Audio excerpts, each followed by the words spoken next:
Dublin is one of the most desirable cities in the Tri-Valley, and it's getting a lot of attention through the whole Bay Area. So selling a house in Dublin, it's not about luck, it's about strategy.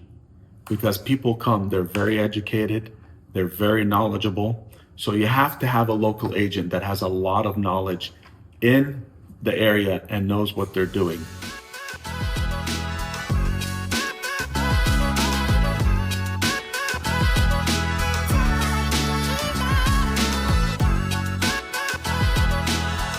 Welcome back to another podcast. Thank you. Happy to be here. Yeah, and we really enjoy doing these podcasts. If you ever have any questions, feel free to reach out to us. Any topics you can scroll through. We have tons of podcasts you can go through and educate yourself about the buying or selling process. But today we are talking about the 7 things you need to know before selling in Dublin.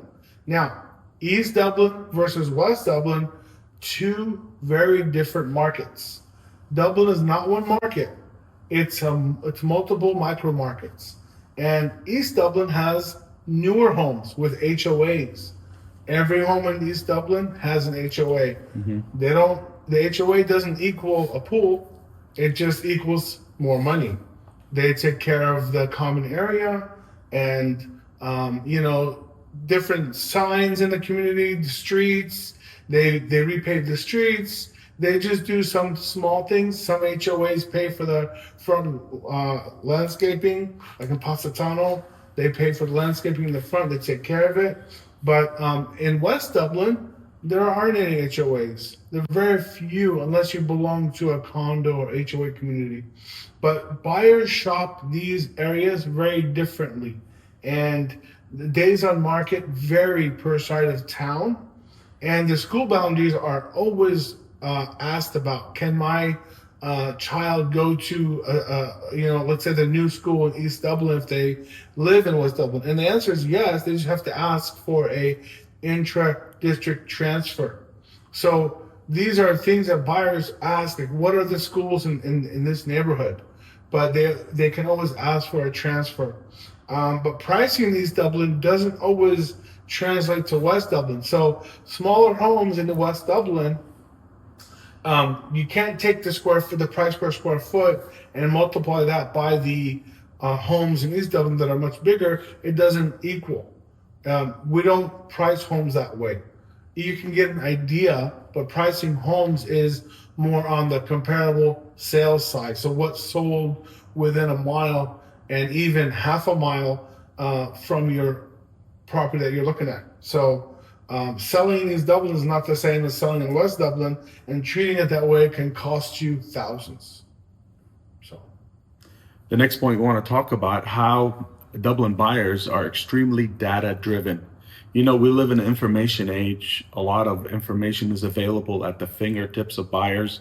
So when they show up, they are tracking the sales in that area that they are buying, whether east or west. They are tracking. They're looking online. They're seeing what sold, what came on. They notice price reductions very quickly because information is delivered very quick on different sites as they do their searches.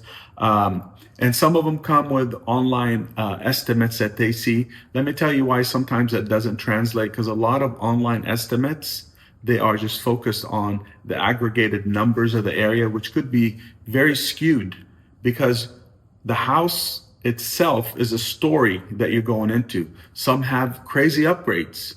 Some have brand new kitchens or brand new remodeled bathrooms, which really give a price difference then to another house that doesn't have anything. So you have to go in looking at every house as a specific story.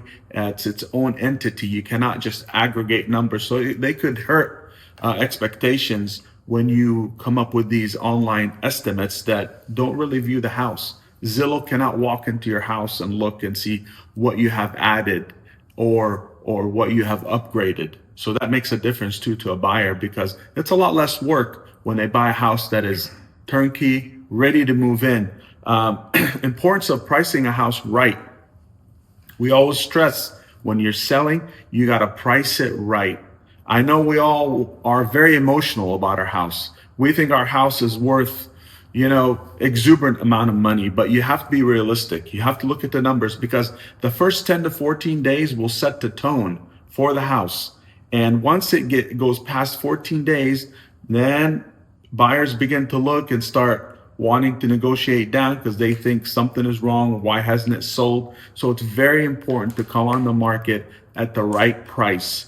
We always say the value of a property is what a buyer is willing to pay for it. So let the market drive it. We love that saying, let the market drive. If the house is worth 100 more than what you listed, guess what?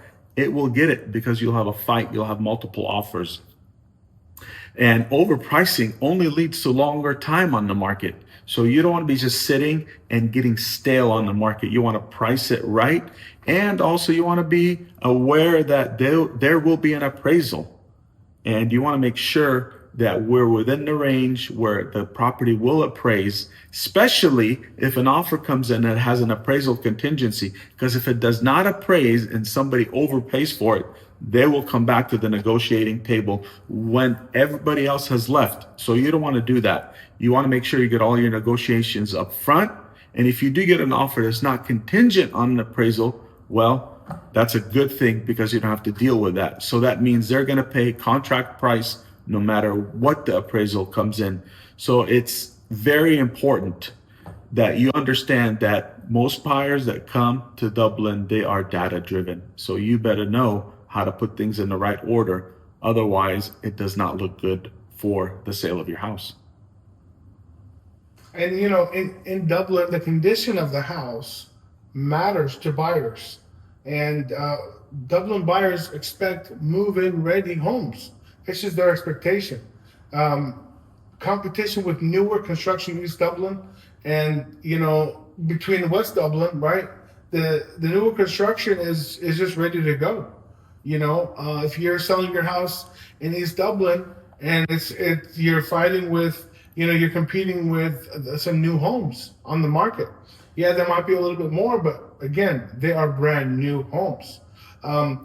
Dated finishes affect buyers' perceptions. And why it's very important to have a pre-inspection done when you're listing your home is so we know the health of your home.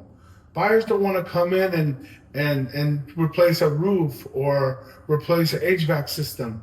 They want it ready. They want the convenience and the confidence to buy the house and move in. That's what Dublin buyers are looking for.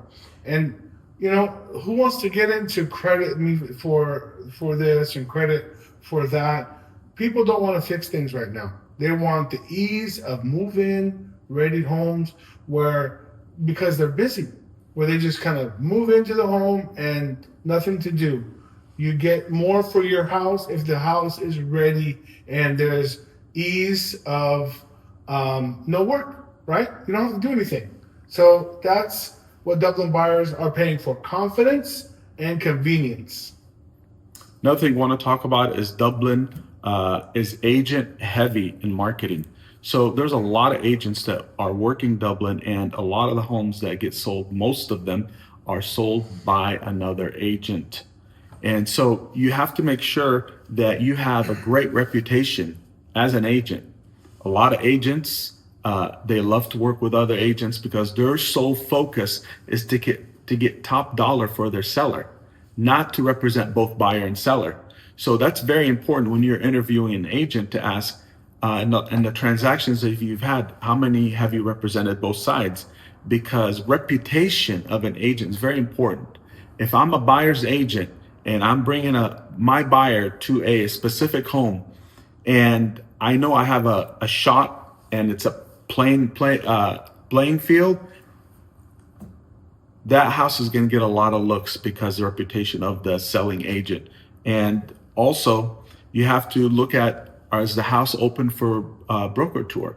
That gives you an understanding that the agent that's representing the seller, he's opening the house for everyone and all their buyers to come in and look, because agent broker tour is very, very important for the brokers and the agents to come preview, because if they come and preview, they can think, oh, I have a buyer. because a lot of our buyers are coming from different parts of the area, like Fremont, San Jose, Cupertino. And it's very important that you work with agents that are bringing these buyers and they have a good reputation of working together. A lot of relocation buyers that come through, a lot of people that are relocating to work in different companies in the area. So they're coming not only from different localities in the Bay Area, but they're coming from all over the United States. And then you want to talk about off-market conversations. A lot of times we put a house coming soon, 7 days before, and agents will pick up the phone. Hey, can I show your home? I have a buyer that's coming in from out of town and they're only here for a couple days, but I noticed your home. I'd like to show it. So these conversations you have to have with your agent and how to be ready to accommodate these things, because you could end up getting a great offer that's off market from somebody that has come in and only has limited time to see houses. So basically agents talk and that impacts the results. So you have to have a great reputation with your peers as an agent. So in Dublin, we do open houses to gain intelligence, not just the traffic, right? We're serving a strategic purpose. We are trying to attract serious buyers, and we're listening for feedback. And feedback affects pricing and terms. And that's why some homes get multiple offers and some sit for 60 days. But open houses are very useful to get feedback from buyers, what they thought, what they like, what they don't like. And it's, important to get that feedback so we can report back to the seller. So we give the seller reassurance that the buyers like it, positive feedback, kind of what we told them in the beginning. If there's road noise or there's, something wrong that we saw in a house, we let the seller know up front that, hey, this is kind of the feedback that we received from the buyers that we already mentioned, right? There's no house that's a 10 out of 10, but if you can hit 8, 9 out of 10, most things people can compromise. Also, we want to talk about the terms of the offer. Dublin offers come with very specific terms. Price alone does not tell the story.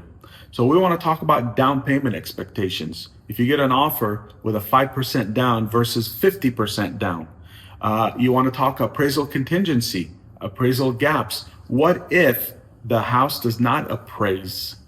What does that look like? And what kind of loan is the person getting? Is it a hard money loan? Is it a regular conventional loan? Have they been pre-approved, fully underwritten, or just pre-approved? Because if they are just pre-approved, they just given a quick pre-approval. But someone who's fully underwritten, that means all they're missing is just an executed contract on that house. Contingencies. What kind of contingencies? Do you have a 5-day contingency on the condition of the house? Or do you have a 17? So all that matters in an offer. You have to look at it. Rent back, that's extremely important. So the more flexible that a seller is, the better that they can get the top dollar for their home. And so the best offer usually is with the least risk, the least contingencies, the least conditions. So you have to look for that. So in Dublin, typically, we do a 30-day escrow period, and that timeline reduces stress of the sellers because it's only about 30 days. Once we're in contract, the first thing the buyer does is put a deposit in escrow. Typically, it's anywhere from 1% to 3%. We try to get them to put 3% in there just to have them more tied to the property, and there's more invested in that. And so, once the buyer does that, they can do their own inspections.